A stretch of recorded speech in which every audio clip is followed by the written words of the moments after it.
This program is brought to you by Newsworks in cooperation with Eau Claire County. This program is simulcast on WRFP-LP 101. Good evening, everyone, and welcome to this meeting. I'm pleased to call this meeting to order of the County Board on May 2nd, 2017. Please rise for the Pledge of Allegiance, followed by a moment of reflection by Supervisor Katie Forsythe. I pledge allegiance to the flag of the United States of America and to the republic for which it stands, one nation, under God, indivisible, with liberty and justice for all. I always think when you talk to a group or talk to anyone, it's really a good idea to talk about things that you're passionate about. So probably not surprised, some of you in this room, that my topic tonight is dogs. I'm kind of the crazy dog lady. If you were to come to my house, you would see plaques that say things like, home is where your dog is, and dogs leave footprints on your heart. And my very favorite one is, I want to be the person my dog thinks I am. And so I'm really kind of surrounded by dogs. I work part-time at a vet clinic. I teach agility at Embark in Eau Claire.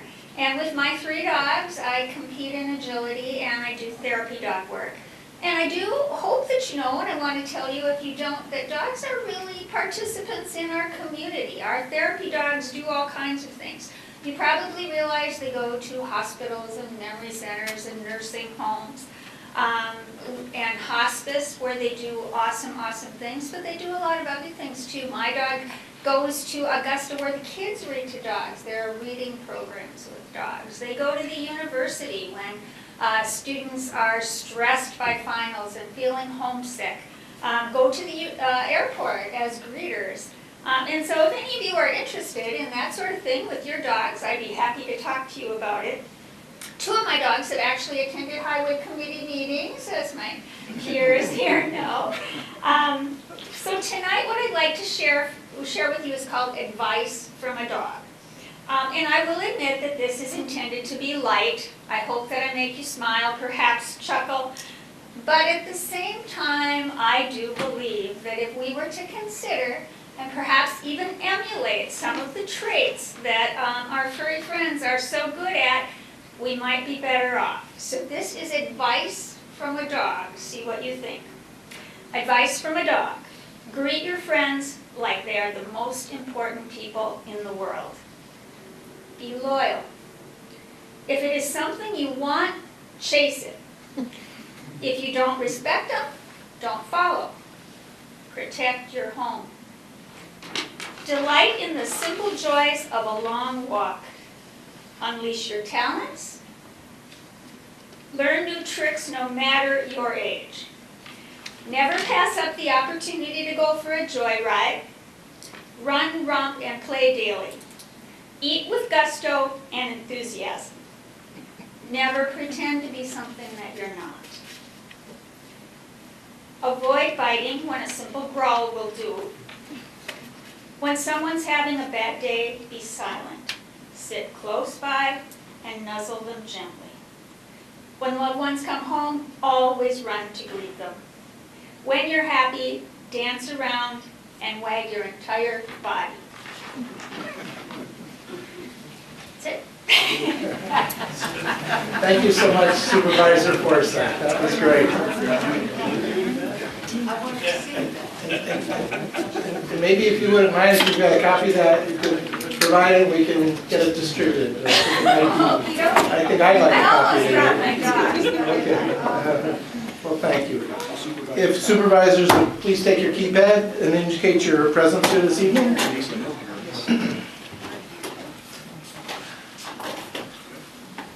We have a few people with some schedule conflicts tonight, but I know we've got a quorum, and it looks like we have 26 present.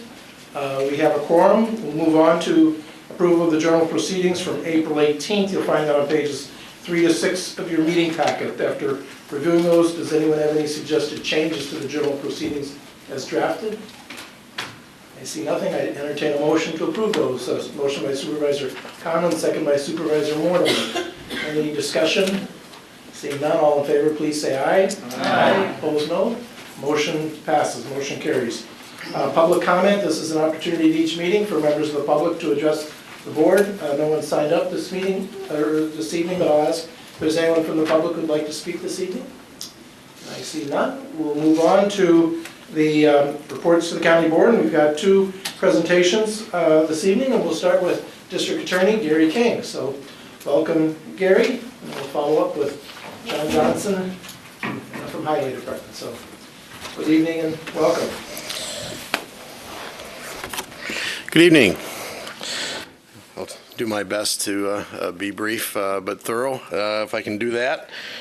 In reviewing last year in the DA's office, hard to believe it was last year, my first term already, and this is the 5th time that I've been up here given this report. It seems probably like the 5 fastest years of my life, but as they say, if things are going that fast, they can't be going that poorly. So feel privileged to be here and always appreciate the opportunity to talk to you about the work that we do in our office.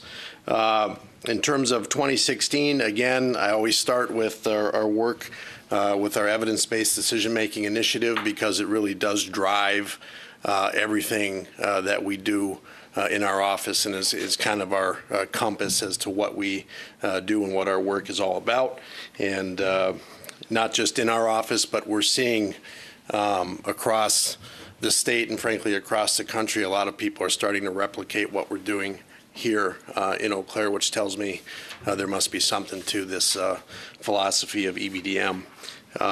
We continue upfront assessments on our offenders, whether it's a proxy risk assessment or a Compass risk assessment. Continue to utilize the Community Transition Center, which has just been a great place for us in the work we do in our system. Our OWI program saves about 5,000 jail bed days a year just with that program alone. We're starting to see some local data from that program. For example, the first 29 people that have completed it are now over a year out from completion of the program, and those 29 individuals have 0 drunk driving arrests.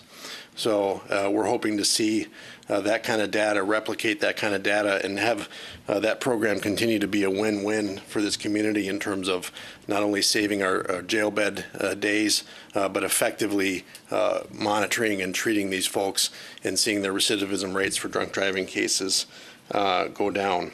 Our case filings were remarkably consistent. Last year we filed 6 more criminal cases than we did the previous year.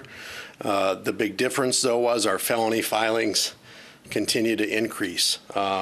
Just from 2013, we filed 976 felony cases. Last year, we filed 1,476, so we went up 500 felony filings in 3 years. Good news is our case closure rates are still great. At the end of November, when Sean Callister, our data analyst, left, we were still at or above 100% case closure rate for the year. So very happy with that. Pleased with the end of the prosecution of the whole treasurer case matter last year. Thought that was a good result. Budget-wise, our office was we came in under expense and a little bit over in revenue. The main difference in terms of budget was last year was the first year of our VAWA prosecutor grant, or Violence Against Women prosecution grant. We're only one of 5 counties in the state that has that prosecutor position. It's a 40% caseload, 60% regional training position, which is through DOJ, so it's 100% funded. Provides us a 9th lawyer in our office, at least can handle some more of our caseload. We were very fortunate to hire a former deputy district attorney from La Crosse County for that position, so we got someone who was really experienced and who's just doing an excellent job in that grant position. Total case numbers for all of our files up just a little bit from 2015, we had 5,654 total cases. Again, I mentioned the criminal ones. Jury trials, right on pace, 32, right at our average for the last 8 years. Our specialty programs, diversion, last year was year 5 of our diversion program. And we've now had over 1,250 people go through that program. And couldn't be more proud to see counties around us and counties across the state. I've had conversations with people from all corners of the state wanting to replicate what we're doing here in terms of diversion. Chippewa County has a program, Dunn County has a program. In the last 3 days, I've consulted with Trempealeau, Pepin, and Buffalo County. DOJ asked me to present to the 22 newly elected DAs in December about our work here and our EBDM work here. And so really proud of where all that's going. That program has collected over $37,000 in restitution for victims up front, literally within months of a person being referred over for diversion. And probably most importantly, our former data analyst, Sean Callister, did 1-, 2-, and 3-year recidivism studies for that program, and we're finding that the people that participate in diversion as opposed to traditional prosecution come back to the system about half as much as the people that are traditionally prosecuted. So seeing some very good results there. Our deferred acceptance of guilty plea program, we had 301 participants in that program last year. I want to give special credit to Steve Judd, who's been the coordinator of that program since it started in 2001. And he just does a phenomenal job working with these individuals. He has a probation officer background, but he just does an excellent job with his people. And his program has been very, very solid the entire time that I've been in the DA's office, and certainly going all the way back to its inception. Had a couple of new personnel come in. We had a new legal assistant and a couple of new people in crisis response and the victim witness office. In terms of going forward, again, I know a couple of you came to our last methamphetamine response committee meeting. We're now in year 3 of that committee. We meet the 4th Monday of every month. We've been doing, I think, a lot of really important work in terms of the 3 subcommittees that we have. The Community Outreach Committee, we've had several forums in the community. Have another one planned for May 11th in Fall Creek. Our court tracking, we track people at 11 o'clock court, and we're consistently seeing 25 plus people a month for the first 20 months that we track these folks. The good news was in December, January, and February, we averaged 14 people. So it was the best 3-month period we've had since we've been tracking these folks. Seen a bit of a bump in March or April. Many of you may have seen the statewide report that was done by the FBI and the Department of Justice in terms of methamphetamine in the state of Wisconsin. We're expected to see the same numbers that we've been seeing for at least the next 5 to 10 years. So for me, it makes the work that we're doing on the Meth Response Committee and on our DEC team, Drug Endangered Children, all the more important that we pay special attention to that. Other than that, things are really consistent. Was pleased to, along with Chairman Moore and Tiana Glenna, represent Eau Claire County in the state of Wisconsin at a National Association of Counties and NIC pretrial meeting last month in Chicago.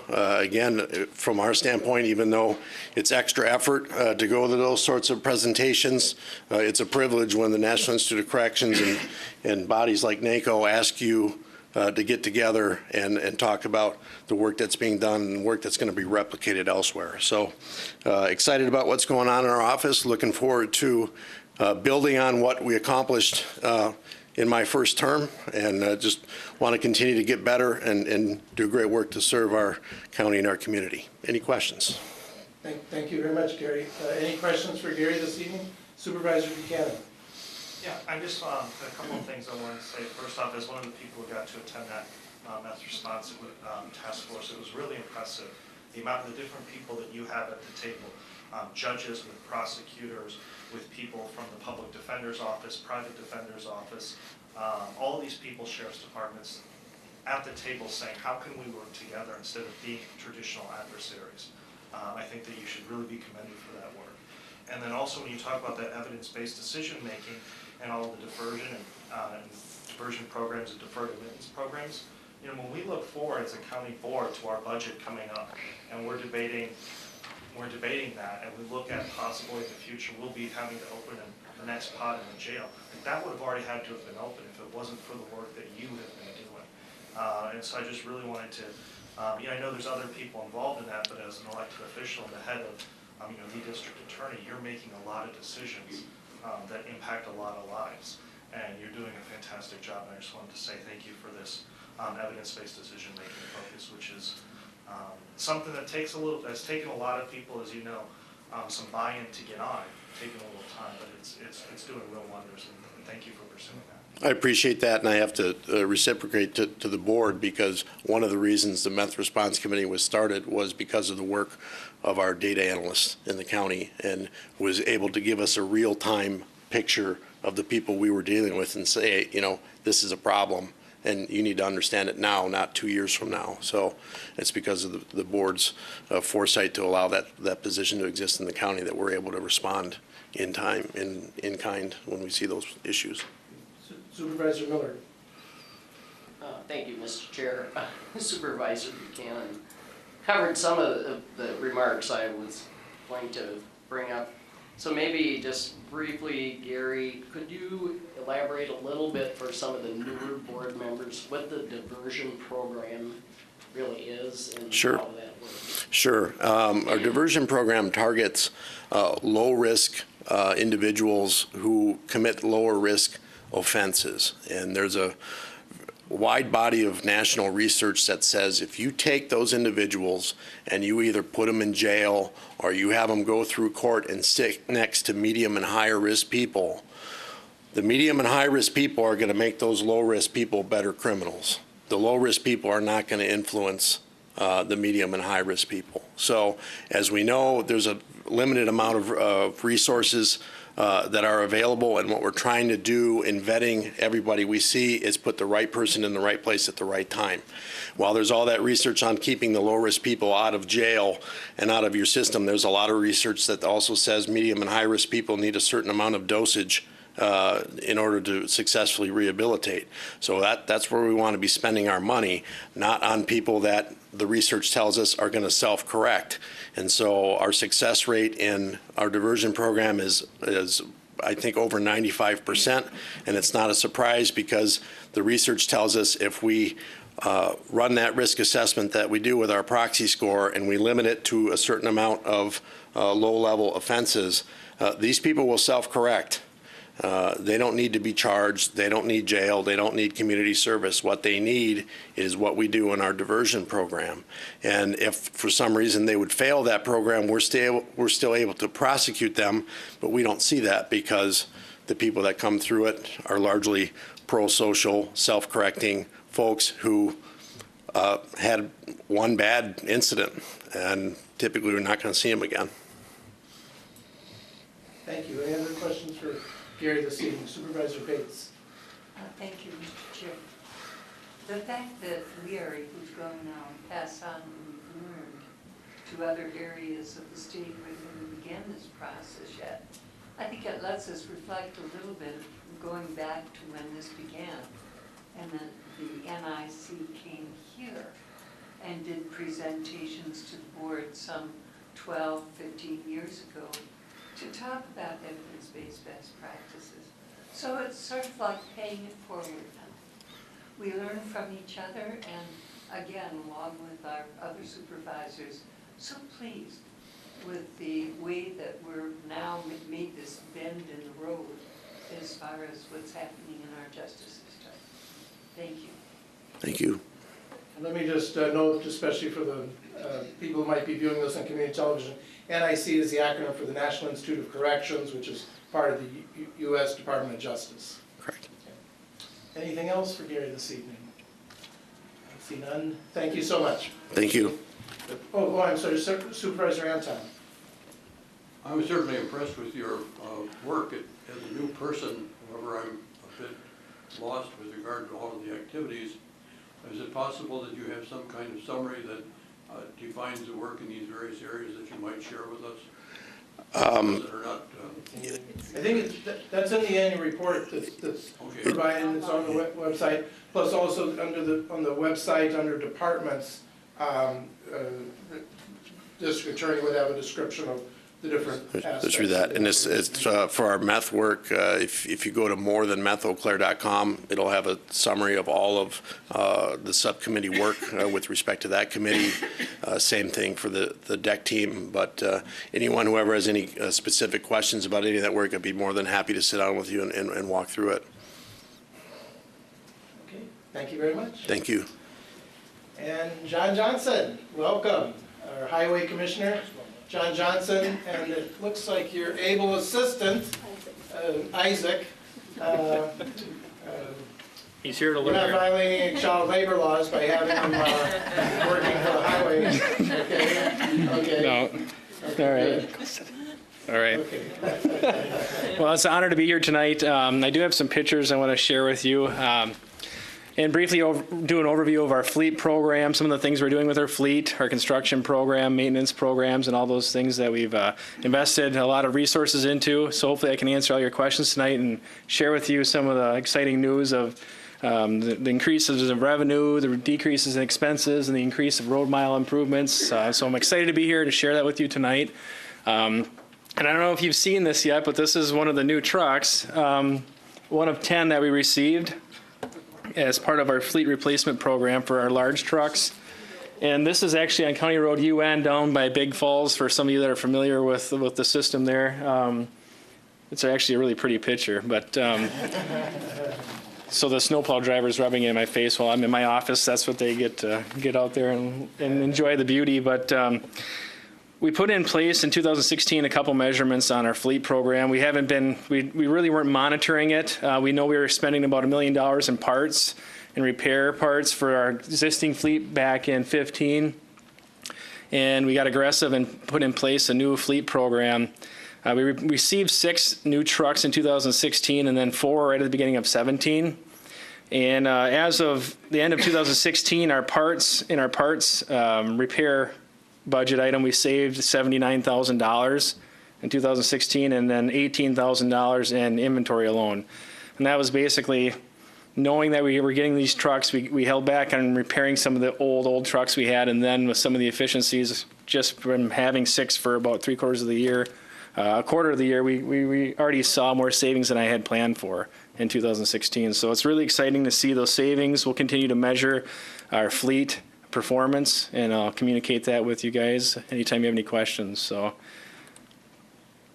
County Highway I, this is I've got some before and after pictures, and I want to share. I'm going to pass this around. I don't know if I shared this already with the group. Have you guys seen this? Some of you, maybe not all of you. This is a process that we implemented in our county system. It's a stabilization process, and what I'm holding is actually just the existing blacktop, like you see in that picture, and the gravel underneath the road. This is actually what it is once it's stabilized with oil. This is what it turns into. So it actually looks like it's a paved road. So this is a practice that we're doing now on a majority of our county trunk highways. And I'm just going to pass it around, and you guys can share that as I go through the rest of the presentation here. So County Highway I, when I started here in Eau Claire County, it was probably the most complained stretch of highway I received calls on. And for good reasons. It's in very bad shape. So what we did is we went out and for $225,000 a mile, improved the roadway to this type of structure. So basically we replaced the pavement, stabilized it, and put a new pavement surface on it, and put in new culverts. And the citizens are very happy. So it's a very economical, efficient way to replace our roadway structure. There's no widening here, but it's just replacing it, actually adding more life by stabilizing it, giving it more strength, and gives a good ride. So I don't know if anybody's been out on Highway I, but that's that type of technology we've implemented in 2016. And it allowed us to do other projects such as, which I don't have pictures of, Triple H, County Road G, many other ones that we did last year. Here's Highway Double H, east of 94 by the Foster area. This was on our road tour, which I have a slide later on. I encourage everybody to attend our road tour if you can, so you can kind of see what we're doing out there in the county. This project was a large reconstruction project by our crews. They work very hard. I'm very proud of them. And I've actually got a lot of private companies that watch our crews, whether they're clearing and doing work, that have a lot of compliments on how hard they work. So it's good to see companies saying that about our crews. This is actually about an 8 or 9 foot cut. It's hard to tell from the picture here, but this is a bulldozer here and a compactor, and you can see how much the roadbed was cut down. This is on Double H near Highway K.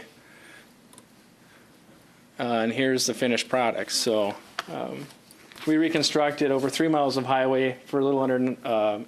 It was about $980,000. So very efficient. So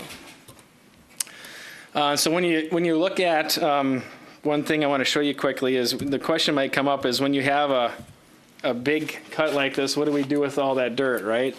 How do we use that? What we did is we went over to County Highway O and we put the material along the highway here where there were some safety concerns with steep drop-offs. So we reuse that material, put it along areas where there's safety concerns and make it safer for the traveling public. So here's just a couple pictures of that from last year. Highway Double K was also reconstructed. This was a reconstruction project where, again, we had to cut the road down, do some improvement work, and repave it. This was done in-house with our crews. County Highway CF, Ticoon Forks Park. This was a project where we implemented 2 new technologies. One is like the sample getting passed around there. And another one, it's really hard to see the road. That's because it really isn't there. That's how bad a shape it was.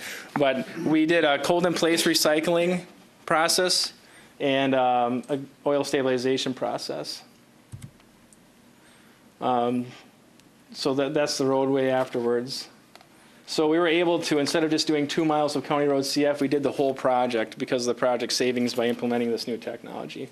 So we got the whole project done last year instead of having to do half last year and half this year. Highway AA, Perilla Mayor Road was a project. It was a state project. This is our largest project last year. It was over $2 million. It was a federally funded project where we replaced a bridge over Otter Creek. And so this type of project, when it goes through that level of detail and federal oversight, costs about $1 million per mile. And that's the cost for this project. And like I said, so what we're doing on our local system is about $225,000 to $300,000 per mile is what we're doing for rebuilding our roads on the local system. So when it comes to projects like this, when we're getting 80-20 funding, we really apply it to the projects that make sense because of the federal oversight and those costs, and those design costs. And then, of course, after the fact, this has the wider paved shoulders here that you can see to accommodate the pedestrian and bicycle traffic that we want to work on there. So, and this is the horrible picture of my map that you can't see too good. But this is a tour that we did back in October 25th of 2016 of the highways. So I encourage you all to participate in that tour to just learn what we're doing. And just to highlight on some data now from 2016, our expenses were down. We were able to complete more, and we were $1 million less than our expense budget. We compared to 2015, and in 2016 we earned $644,000 more revenue compared to 2015. So when I say what do we do more of, we're taking care of what we have. So for county maintenance, we went from striping 0 miles of road in 2015 to pavement striping 148 miles of road. It's important to stripe our roads. A lot of people like to have the pavement markings on the road so they can see it in the foggy and rainy times of the year. Crack filling, we went from 35 miles of road crack fill to 86 miles last year. We increased our seal coating mileage from 29 to 33, which is an increase. And then mowing, we actually mowed 20 miles in 2016 more, so we did 440 miles versus 420. So we increased our county maintenance while reducing our costs. So it's heading in the right direction there. Some other data I want to share with you is what is the borrowing getting us? You know, when we're borrowing for our infrastructure, our highway system, we were at a 4.2 Whistler, our PACER rating. And what that is we go out every 2 years and grade our highways and look at the condition of them. Our goal is to get to a 6, which is an average out of a 0 to 10 scale. 10 is a newly paved road, 0 is totally failed. We want to get to a 6 is our goal. We were at 4.2 in 2014, and we are up to 5.19, or almost 5.2 now.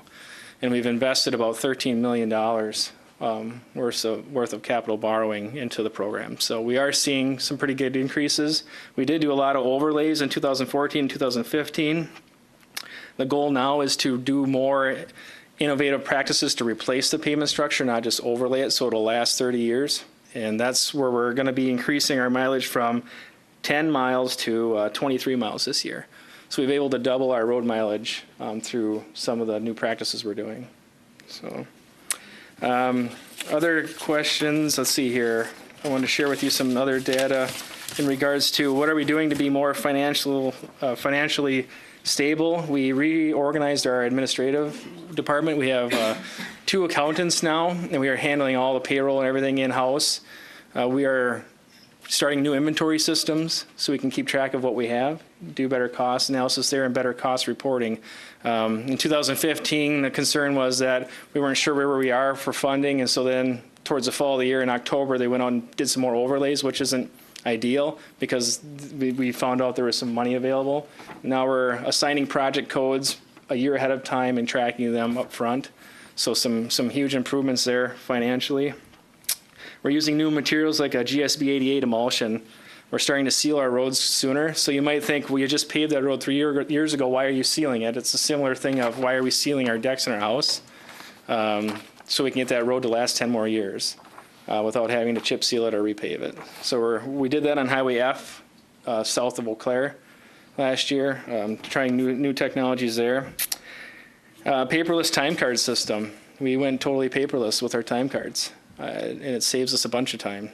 And our employees are doing a good job with that. They're typing in their time right into the computer systems, and it gets us faster reporting that way.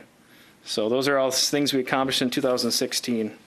And 2017, there's a map. It might not be as good, but every line there is a project for this year, so we're all over with 23 miles of projects. It is on our website as well, under the Highway Department. And we're focusing on a lot of our bridge improvements. So this year, our road tour is going to be, let's go look at our bridges.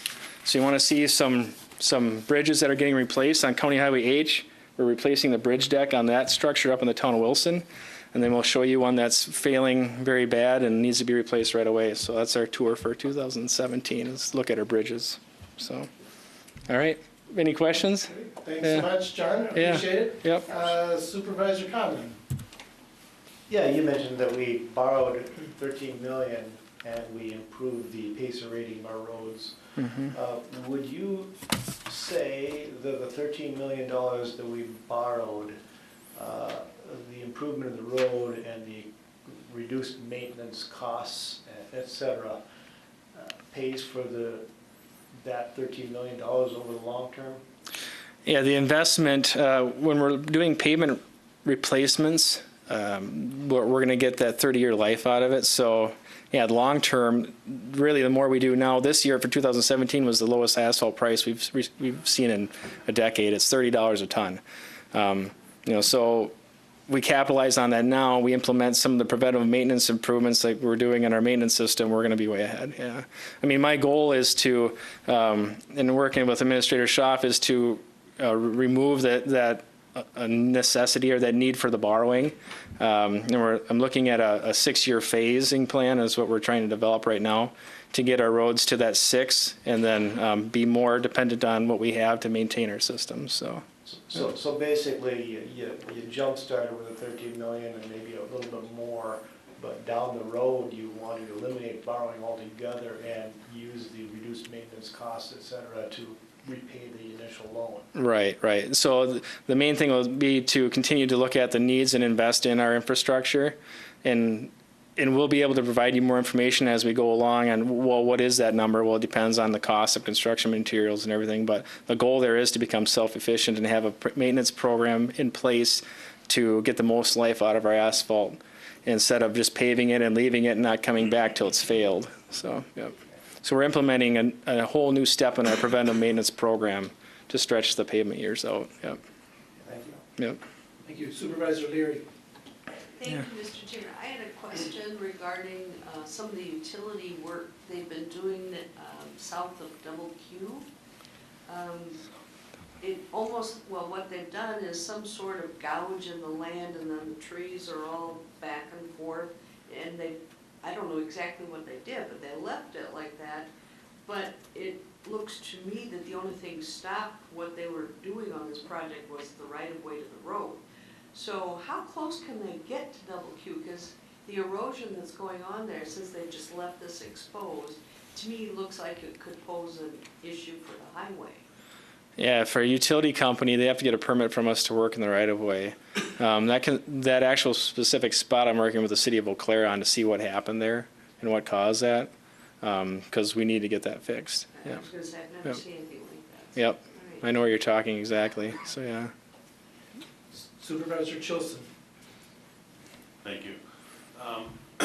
One thing, if you would, I would like you, as long as you're giving your presentation, would you just talk about that new process that we've looked at and we're implementing, that cold in place pavement just for the board members, just to kind of give them an idea what that's about and what that means to us for savings as well? Yeah, the process, like the example that's getting passed around right now is basically what was happening in the past is the highway department, under the direction it was under, was putting 12 inches of gravel, hauling a lot of gravel and putting it out on the roadways. From a design standpoint, using the injection process, there's a machine that comes out, recycles the existing material and rejuvenates it by injecting oil or any stabilizing agent we need, depending on the soil conditions. So there's a process we put in place there, and we can get a structural number that's equivalent or even better than placing virgin gravel or gravel from a pit out on the road. So there's a couple benefits. You're using what's there, you're strengthening it, you're making it better. You're also not raising up your road. If you drive around, you see how the road keeps getting higher and higher and the shoulders get steeper and steeper.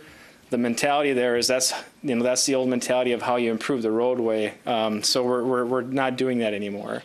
And we're looking at working with what we have. In some cases, the soils aren't good enough, so then we have to actually dig it out and do some conventional methods. But so far from what we've seen is we did a GPR, a ground penetrating radar survey of all the county roads, and most of our roads have sandier soils, and we can do this process on majority of our roads. So that process, we have had projects where we came in at 210,000 per mile. I mean, depending on the roadway, we can come in at a pretty economical improvement cost per mile, versus the prior one about $600,000 per mile. Yeah, so we're ditching the road, putting in culverts, and implementing that process throughout the county wherever we can. Another thing I didn't touch on was some of the other technological things we're doing. We're looking at route optimization as well with the state. That process, we're going to be implementing that this winter to have a savings there on our plow routes. We did spend $200,000 more this winter than last winter, even though it was kind of light. We did use $130,000 more in salt this year. So we had a lot of nuisance ice storms, and you think about that, it adds up. In 2015, we were at $500,000. In 2016, we're at $700,000. So, but yeah. So thank you. Thank you. Supervisor Dunning.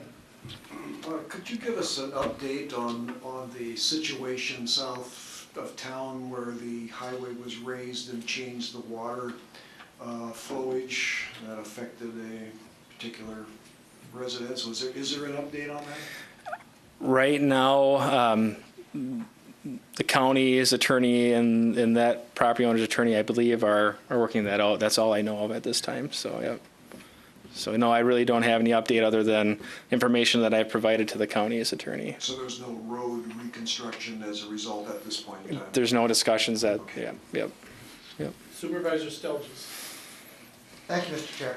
John, this might be before your time, but in my 5 years on this board, I only remember one resident coming in front of this board and pleading with us to do something about the road in front of their home.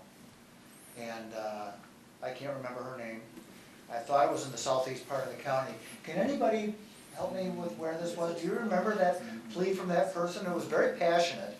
And I know that we said, well, we're going to publish a schedule, we're going to get to it someday. I'm kind of wondering whether we've gotten to it or not. And I don't even know if you know who that was. No, I know when I looked at the existing program. Gravel road, or we had ground it up. I think it might have been R on the other side of Augusta. Okay. It was gravel, and then It did You get, weren't happy. okay. Yeah, it did get, I don't know if we've gotten to that. well, the surface, I think I heard about that job as I was going out and about. The surface did get done on that road, but it took a long time, and the dust on the houses was made everybody very angry there, is what I heard. But, yeah, so. Yeah, that's actually another good point to bring up. We're down on Highway Z right now. We ground the road. Last week, we're stabilizing it this week. We'll be paving it next week if the asphalt plant opens up because of the weather. So we're taking projects that would typically take months, and we're completing them in weeks with this process. So Highway W also down in the southeast, we started down in the southwest, sorry. That road is ground. We'll be stabilizing it on Friday with oil stabilization and paving it here the second week of May. So process is very quick and gets the property owners back on the road in a hurry without leaving it gravel or dusty for long. So. Yep. Supervisor Beckfield. John, thank you. Been there. You're not, is it blinking? My little light is kind of blinking, you know. If it is, okay, try it now. Why don't you use Supervisor Buchanan's there? I'm not quite sure why that's not working. Thank you, John. Could you, I'm very appreciative of the upgrade of the fleet because we were a little bit, you know, coming from a car and truck experience that I have, you know, when you drive down the road and you see a truck that's, you know, doesn't look very well, it sends a kind of a poor message to the community of, you know, where our priorities are. And I'm glad to hear that our ratings are heading the right direction. Mm-hmm. And I'm very interested in this cold in place because it sounds to me like it's a savings. The return on investment seems to be in place. We do not have the machinery to do that ourselves at this time, do we? No, we don't. Okay, is it something that you might want to capitalize sometime? Is it something we should consider? We submitted for the capital fund that machinery last year. We were able to fund the small fleet program, which was a good thing for our vehicles. So we just started that in 2017. But we didn't fund the piece of equipment for the recycling process. One good note is that there's usually two contractors that we work with. Through a couple connections and some conferences, I did get a contractor to bid it this year because of the mileage, and they beat our last year contractor by $130,000 this year in the bid. So we saved 26% compared to last year's prices this year because of getting another vendor in here to work on it. So now with that pricing in place, that's the kind of pricing I was hoping to get and that we could do on our own. So now with that vendor in place, we got to really look at, do we invest in the equipment or not, if we have contractors that are able to come in competitively now and give us some better pricing. So I mean, good question, and we'll continue to look at it. But last year there was definitely a savings if we would have had our own equipment. That analysis was done. So. And quite frankly, going back to the fleet, Mm-hmm. What we were paying in repairs and parts and downtime and all that kind of stuff in the past, I'm assuming you have some type of rotation working on the balance of the fleet that's aging at this point and a replacement plan, and then at some point, we've already thought about these new vehicles when their life would be maybe disposed of prior to the value being at zero, okay, or worthless, or costing us money. Mm-hmm. What we get out of that expense structure that we have, because it's just poor management overall. And I appreciate everything you're pushing forward to help save the county money and also give the impression to the taxpayer that we're spending our money in good places, not just giving it away to everybody and they're getting something for their dollar. The only last thing I want to mention is the mowing of grass. I know you kind of have that. One of the things, I know we only get paid once a year to mow or so many times a year, but the gateways to Eau Claire, 53, 93, and those areas, twice a year, doesn't seem to be making us look very progressive and forward. I know it sounds silly, but if your neighbor doesn't mow their grass, it looks like heck after a while. And I'll be real honest, I'd just like you to take a look at what it would really cost us to take care of that, at least to the entryways to Eau Claire. So those are the only things I have. Thank you very much for all you're doing. I really appreciate it. Okay. Supervisor Gibson. Thank you. A few years back, there were some state statutes changed in regards to erosion control and land disturbance, and your predecessor at that time had handed out some spreadsheets to us for the plan for the road reconstruction. And there were, what I felt at that time, some very high engineering costs related to that, along with permitting, especially when it comes to the culverts and stuff that in the road.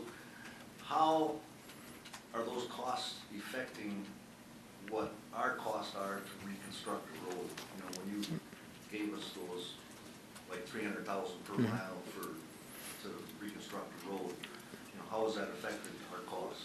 Right, good question. We have eliminated a lot of the outside engineering. So most of the projects out of the projects for 2017 that you see on there, 3/4 of them are all done in-house now. We did all the planning and development and engineering in-house. The cost, the impacts of the engineering was one thing I looked at prior to coming here. So we've saved about $300,000 right off the bat by eliminating a lot of the engineering, over-engineering on projects. For an example, there was a program that monitors bridge aid to townships. There was an engineer reviewing that for the department, which is no longer happening.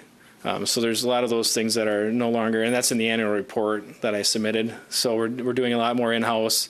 And engineering, we still have engineering contracts for larger projects, for bridge projects and things like that yet. But there is a cost. For instance, for a bridge program, a bridge replacement, it's $40,000 for the engineering on that project. For a highway reconstruction project, we would have to hire an engineer. That'd be about $60,000. So if we do it in-house, that's a $60,000 savings. We're trying to minimize impacts to wetlands. It's about $50,000 to $60,000 per acre to mitigate for wetlands. So wherever possible, we're reducing the impacts environmentally as well.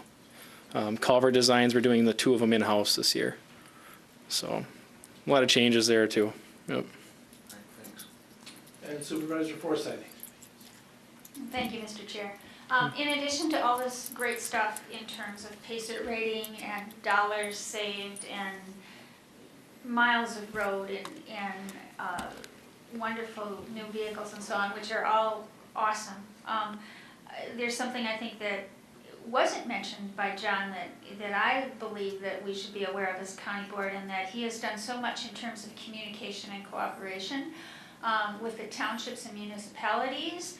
And I think, at least in my district, trust and frustration, trust that wasn't there and frustration that was there has really turned around in terms of relationships with the county highway department. And I just want to add that as an accomplishment. I think while it may not have a dollar figure or a mileage figure associated with it, it's real and it's substantial and it's very important. I really think cooperation and trust has improved with the approach that John is taking. Thank you. Anyone else? I see no other request to ask questions.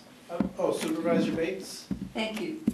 John, in regard to culverts, looking at King Road, there was a misplaced culvert that allowed water to be redirected into the basements of the houses along that road as you get close to 312. I haven't heard anything recently, but I'm wondering whether or not that issue was corrected. Yes, it was. Yep. It is. Yep. I met with them, and we did some grading work there and regraded it so the water gets into the culverts. So. Thank you. Yep. Then the other thing is, on that same road, the bicycle issue, were we able to get any signage up?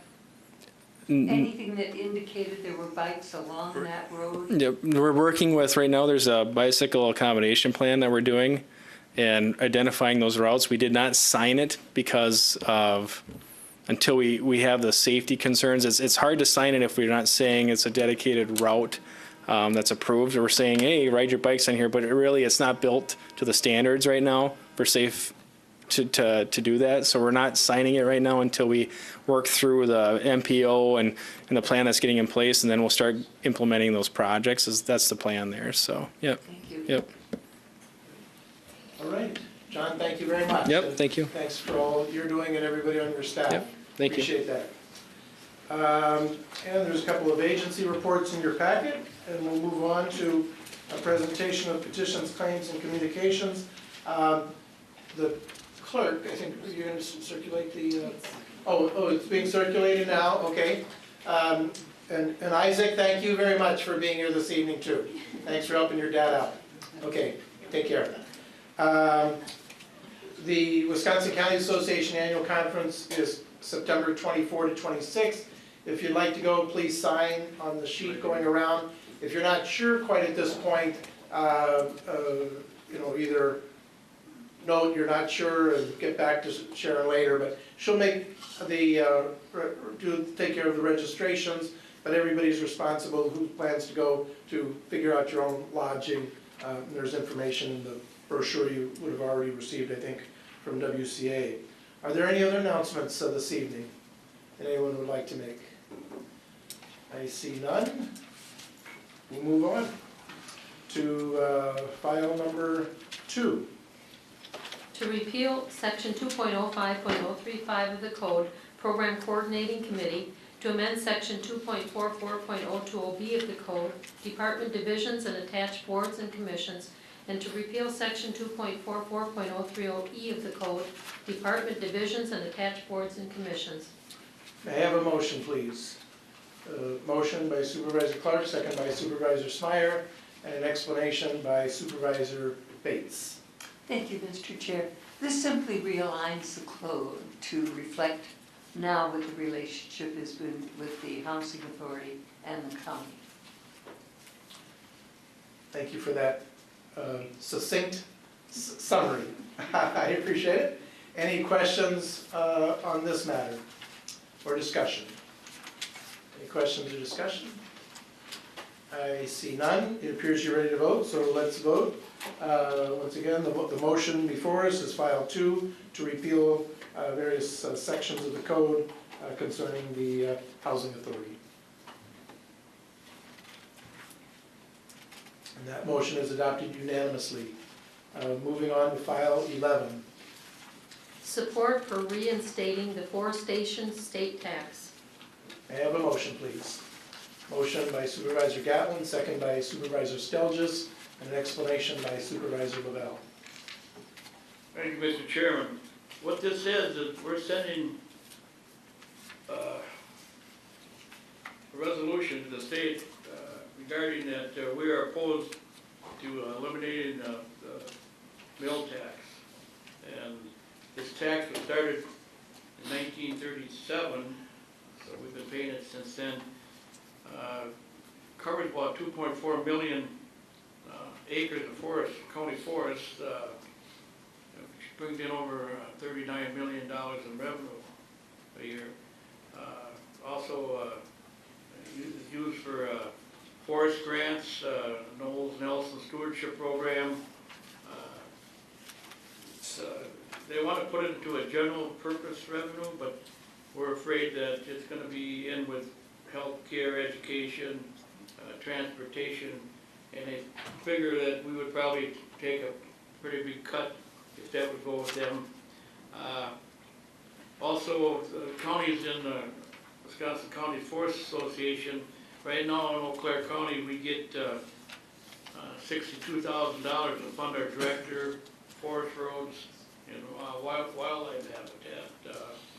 And we also pay for our DNR liaison forester that works with our forester in setting up timber sales. So I looked on the tax, my tax, of course I live in the poor side of town, but it amounted to about $21 that I pay a year for it, so it's not a big cut in for the bang you get for your buck. You know, a lot of people, I heard they had some the southern counties were trying to get rid of this tax, but a lot of people from the southern counties enjoy the county forests up there and the lakes and water, and this also plays a big part of money to fight fires up in the forest too. So I hope the board will support this resolution.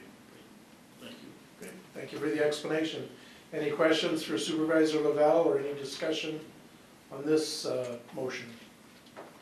Any questions or discussion? I see none, so please vote. I'll restate the motion. The motion is to support, it's file 11, to support reinstating the forestation state tax.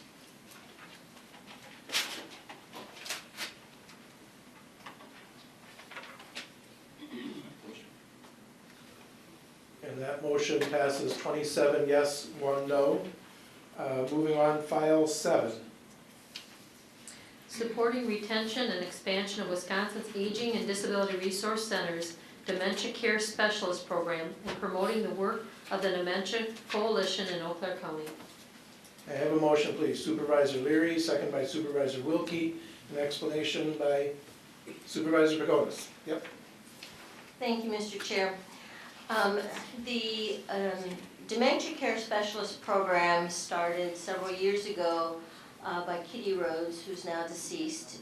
She was very involved in working on a local level with, for individuals working with families with individuals with dementia.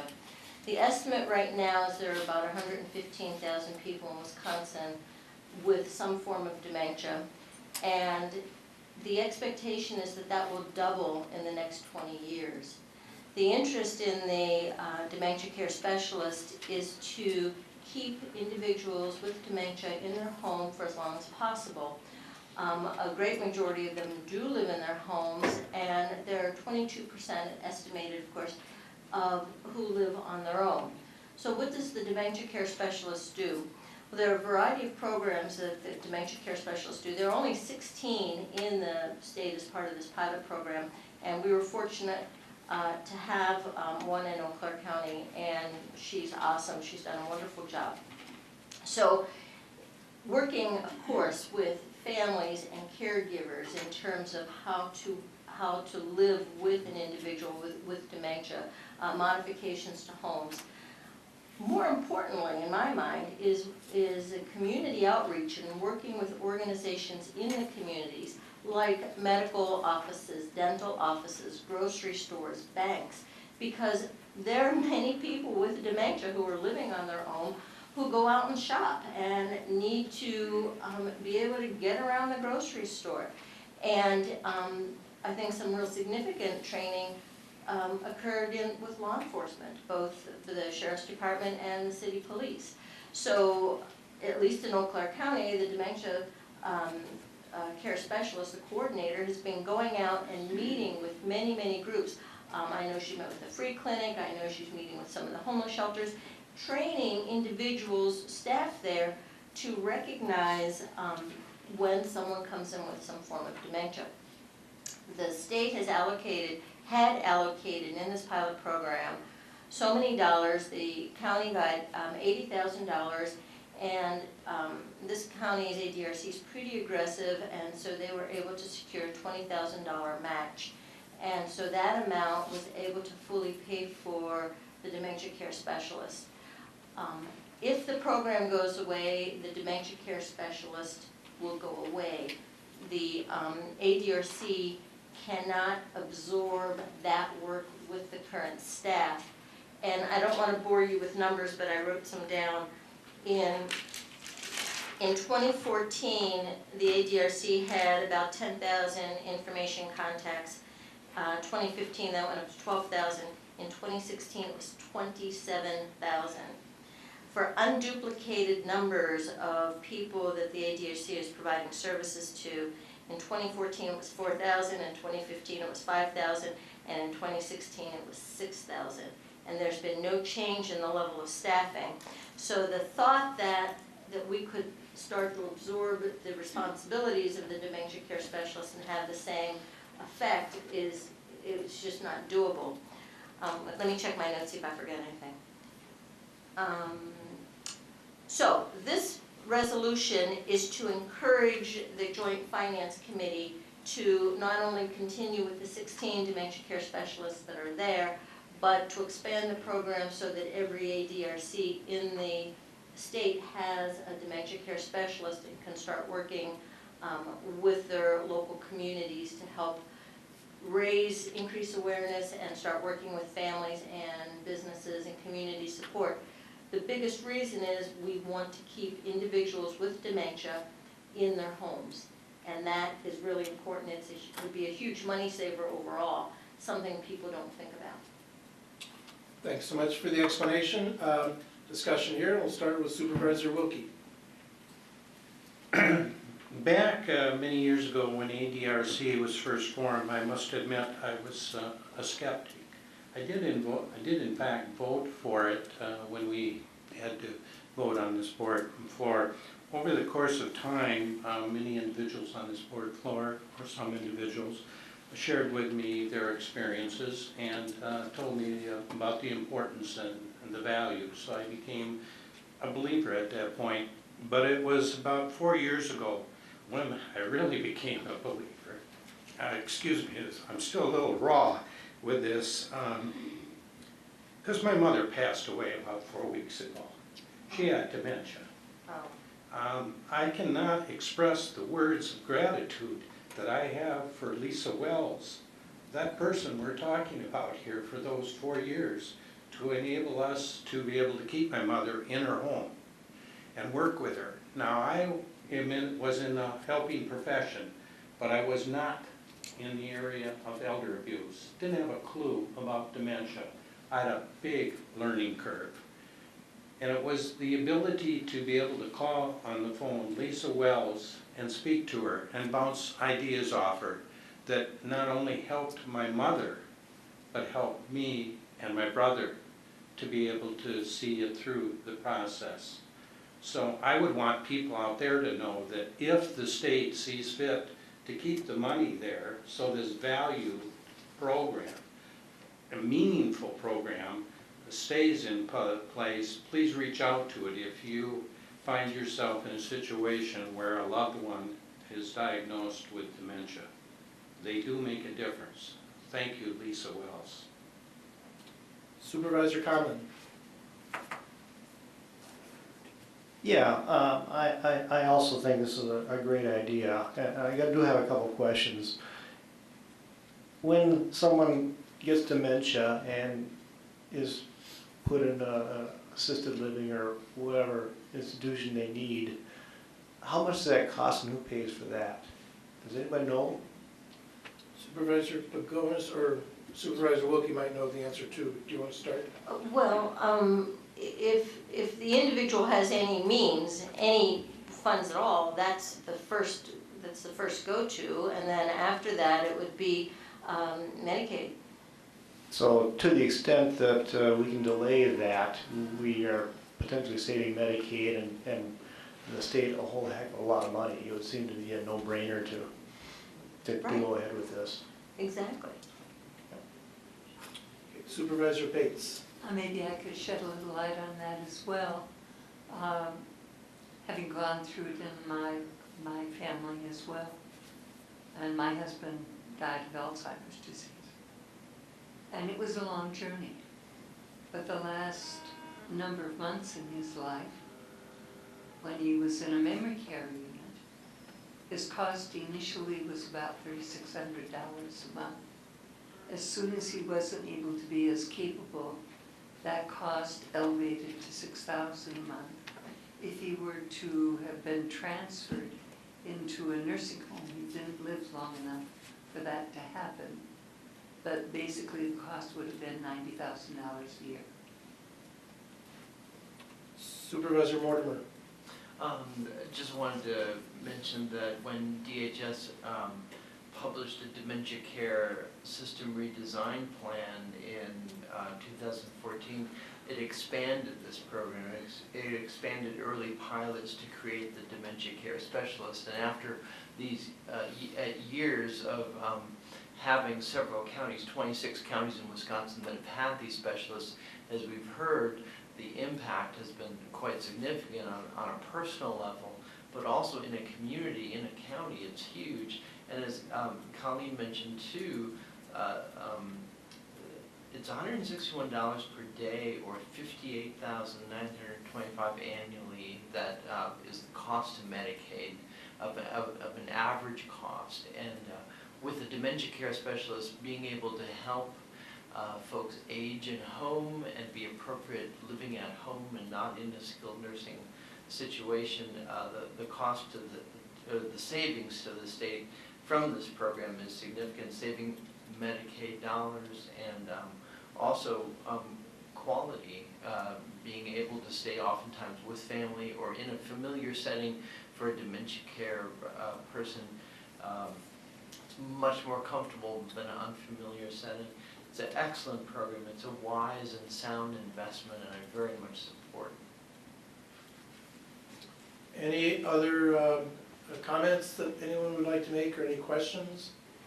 I see no other requests to speak.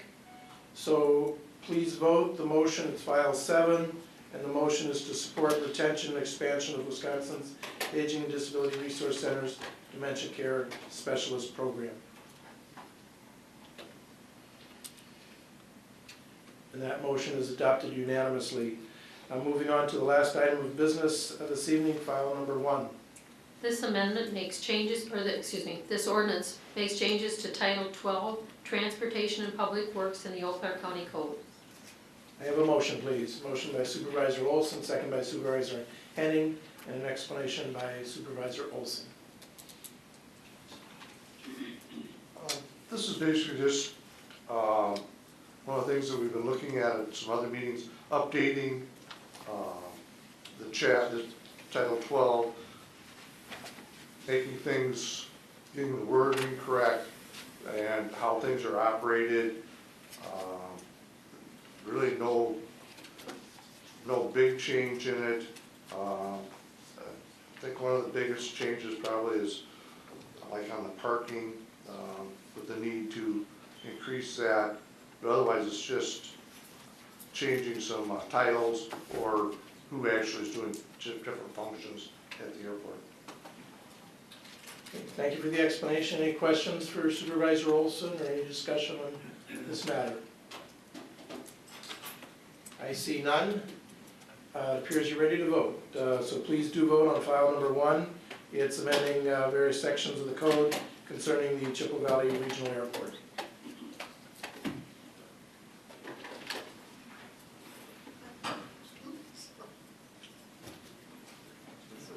Supervisor Wilkie and Bates, if you'd retry that, there we go. One more, it's almost there. I think you need to do the Pat Lavelle pound it harder. Okay, and it worked. Supervisor Lavelle is onto something here. That motion is adopted unanimously. Thank you, everyone. We're at the end of our agenda. This meeting is adjourned. Our next meeting is 2 weeks from this evening. Take care.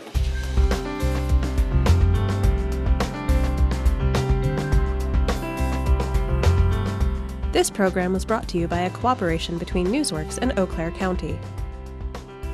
Newsworks is made possible by continuing community support.